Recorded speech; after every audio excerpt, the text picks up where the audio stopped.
कृपया ध्यान दें, इस कहानी के सभी पात्र व घटनाएं काल्पनिक है। इसका किसी जात, धर्म, संप्रदाय से कोई संबंध नहीं है। अगर किसी की जिंदगी से इस कहानी का मेल पाया जाता है तो ये एक सहयोग माना जाएगा। हमारा मकसद किसी भी व्यक्ति की भावनाओं को ठेस पहुंचाना बिल्कुल भी नहीं है। ये कहानी सिर्फ और सिर्फ शिक्षा और मनोरंजन के लिए है। धन्यवाद। वधू चाहिए 30 वर्षीय विधुर, स्वव्यवसाय, निसंतान युवक के लिए गरीब परिवार की सुशीला गृह कार्यदक्ष कन्या चाहिए। जाति बंधन नहीं, दहेज रहित विवाह, शीघ्र करे संपर्क करे 79। एक बार इस वैवाहिक विज्ञापन को पढ़ने के बाद हाथ में पकड़ा चाय का कप स्टूल पर रख चश्मा ठीक करके हलवाई रामाश्रय ने पुनः विज्ञापन को ध्यान से पढ़ा और गर्म चाय पिए हुए मुंह से राहत की ठंडी सांस ली। बस ऐसा ही वर चाहिए, हींग लगे ना फिटकरी, रंग भी चोखा होए। रामाश्रय ने बिटिया के लिए घर वर की तलाश पिछले वर्ष से ही शुरू कर दी थी। मनचाहा रिश्ता मिलना आसान थोड़े न है। अभी से देखना शुरू करेंगे तब कहीं जाकर 3-4 साल में धन का रिश्ता मिल पाएगा। लेकिन परेशानी की बात यह है कि रामाश्रय की बिटिया सुलक्षणा, जिसे वो प्यार से सुखी बुलाते हैं, के रूपशील गुणवती होते हुए भी सारी बात रामाश्रय द्वारा तय किए गए बजट पर आकर रुक जाती। जितने खर्च में रामाश्रय पूरा ब्याह निपटाना चाहते हैं उतना तो लड़के वाले नग मांग रहे हैं। असल में लड़के वाले अपना सारा खर्च लड़की वालों के मत्थे मरना चाहते हैं। अब सारा नकद देंगे तो बिटिया के बक्से का कपड़ा, जेवर, फर्नीचर आदि का खर्चा कहाँ से उठाएंगे? तिलक में भी तो चढ़ावा चढ़ाना होगा। रामाश्रय की समझ नहीं आता कि एक तो अपनी पाली पोसी सुशीला सुलक्षणा बिटिया भी दो, ऊपर से दहेज में लाखों रुपए भी दो। ये भला कैसा नियम न्याय है? जबकि होना तो ये चाहिए कि लड़के वाले दहेज दें। रामाश्रय बड़ी उलझन में रहने लगे कि तभी किसी ग्राहक ने उन्हें वैवाहिक विज्ञापन के जरिए वर ढूंढने की सलाह दे दी। हलवाई रामाश्रय ने अपनी हलवाइन कुसुम कुमारी को आवाज लगाई। हलवाइन बीए में पढ़ने वाली अपनी बिटिया सुलक्षणा के बालों में तेल मालिश करना छोड़ पति के पास आकर खड़ी हो गई।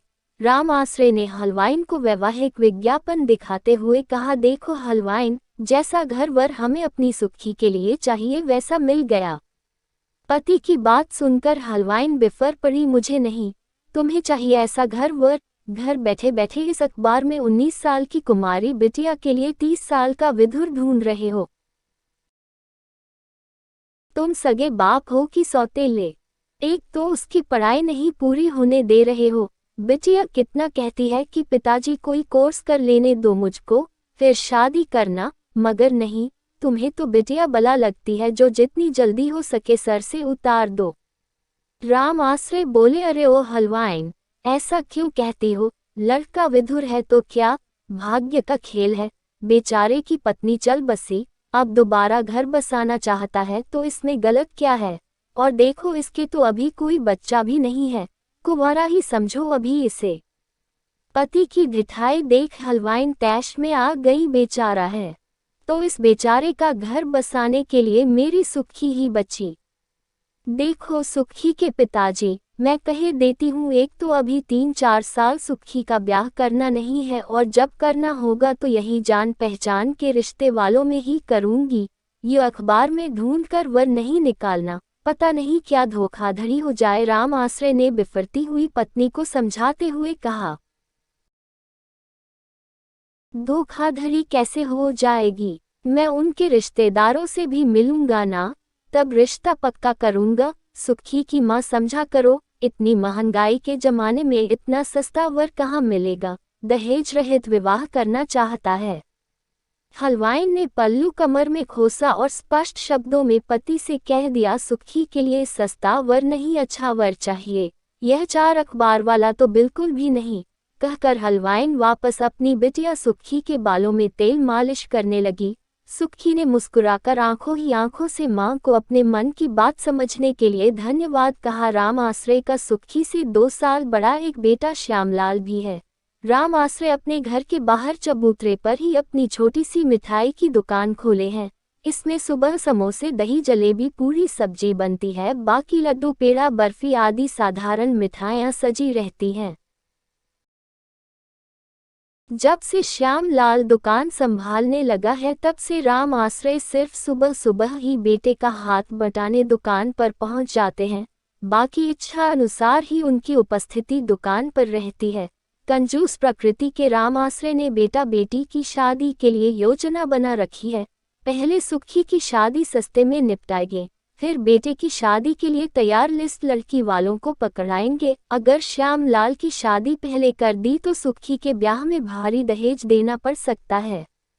वैवाहिक विज्ञापन वाले रिश्ते पर हलवाइन की असहमति के बाद राम आश्रय ने बेटे श्यामलाल को अपनी चाशनी चढ़ी बातों में लपेट लिया। हलवाइन और सुखी ने बहुत हाय तौबा मचाई, बहुत सर पटका जान देने की धमकी भी दी, मगर राम आश्रय को रिश्ता पक्का करना था तो उन्होंने विज्ञापन में दिए नंबर पर फोन लगा दिया। पहले कोरोना वायरस वाला संदेश सुनाई दिया। उसे सुनते हुए रामाश्रय को खींच आने लगी कि यह कोरोना भी अभी ही होना था। खैर खींच कर क्या हो सकता था। रामाश्रय कान में फोन लगाए रहे, फिर असली वाली फोन की घंटी गई। रामाश्रय का दिल धड़क रहा था कि पता नहीं फोन उठेगा भी या नहीं। तभी उधर से हेली का पुरुष स्वर सुनाई दिया। हेलो जी, मैं रामाश्रय बोल रहा हूँ घाटमपुर से। अभी आपका शादी का विज्ञापन पड़ा, उसी के बारे में बात करनी थी। उधर से उत्तर मिला, अच्छा जी, बहुत बढ़िया। उसके बाद राम आश्रय और उस अनजान शख्स से बातचीत होती रही। सुखी तो घर में नहीं थी, मगर हलवाइन क्रोधाग्नि भरी आंखों से पति पर आग उगले जा रही थी।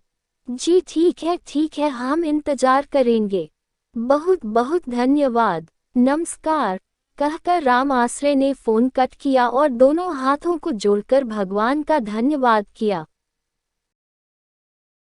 कि उसने बिना चप्पल घिसवाए घर बैठे ही दामाद भेज दिया। हलवाइन ने कुछ पूछा भी नहीं, तब भी राम आश्रय उन्हें बताने लगे। राज करेगी अपनी सुखी। सूखे मेवे की दुकान है, उनकी 2 शादीशुदा बहनें हैं। भाई कोई नहीं, बाप का नाम यशपाल और लड़के का नाम युवराज है। चेन्नई में रहते हैं वह लोग।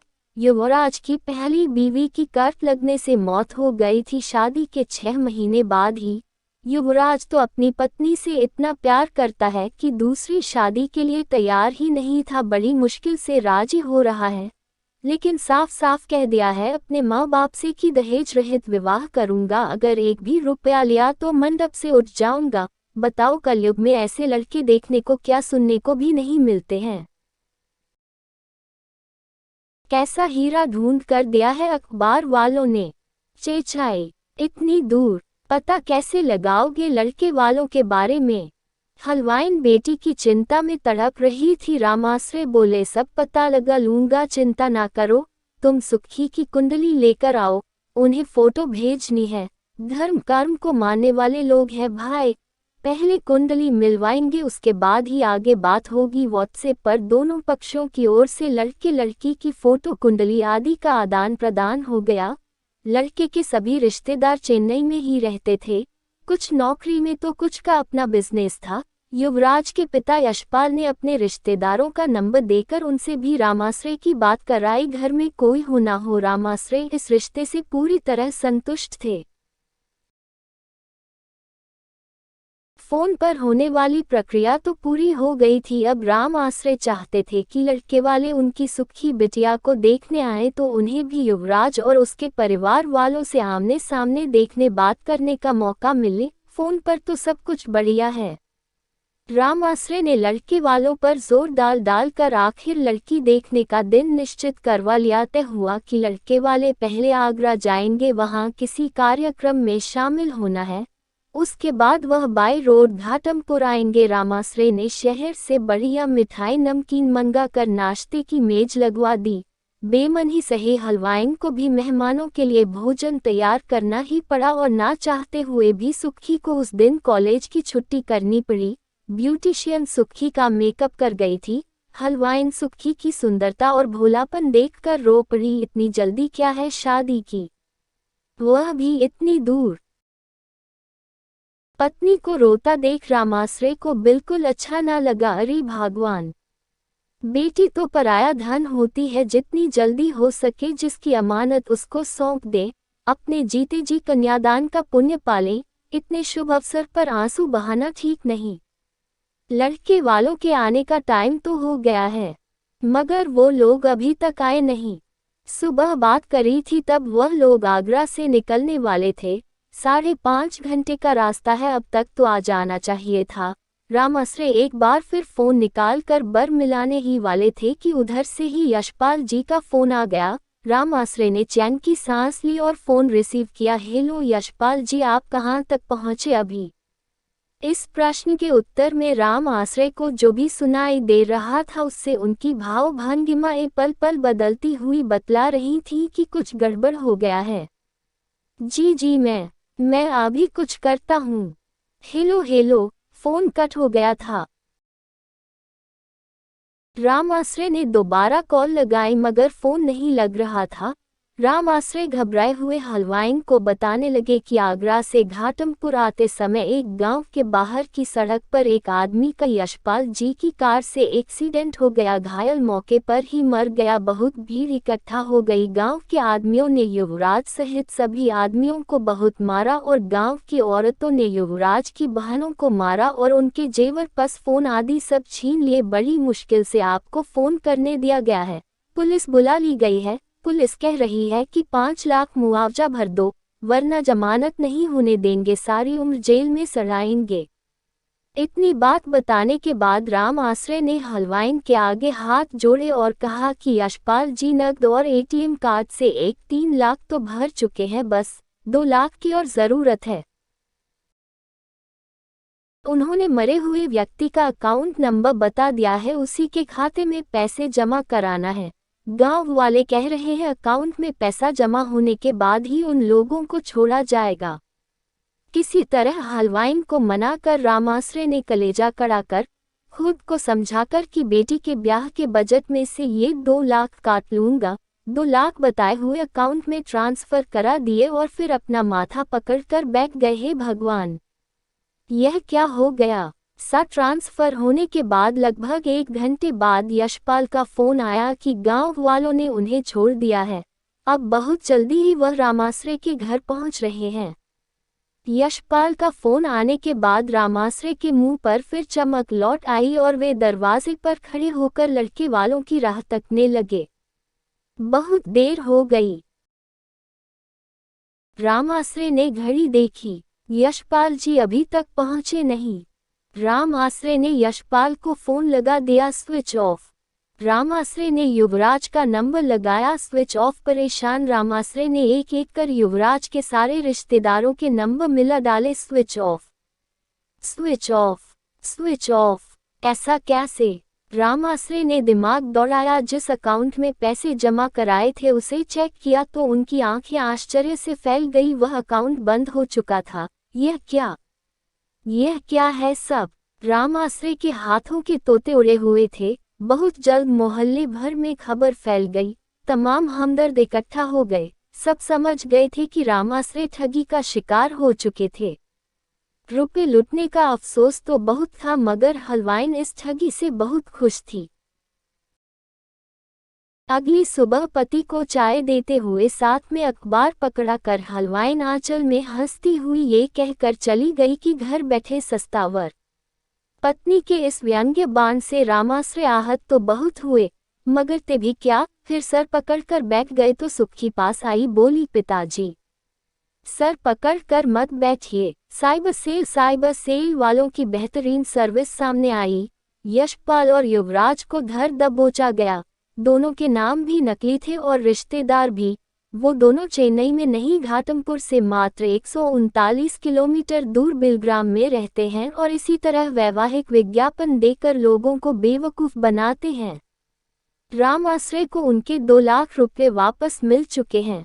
अब वह अखबार तो पढ़ते हैं मगर भूलकर भी उस पेज पर नजर नहीं डालते हैं जिस पर लिखा होता है वधू चाहिए। दोस्तों, आपका इस कहानी के बारे में क्या कहना है? कमेंट में अपनी राय का इजहार जरूर करें। वीडियो को लाइक कर दीजिए और इसी तरह की कहानियां लगातार देखने और सुनने के लिए चैनल को सब्सक्राइब करके घंटी को दबाकर ऑल पर सेट कर लीजिए ताकि आने वाली वीडियो का नोटिफिकेशन आपके पास तुरंत पहुंचे। मैं मिलती हूं आपसे अगली वीडियो में, तब तक के लिए धन्यवाद।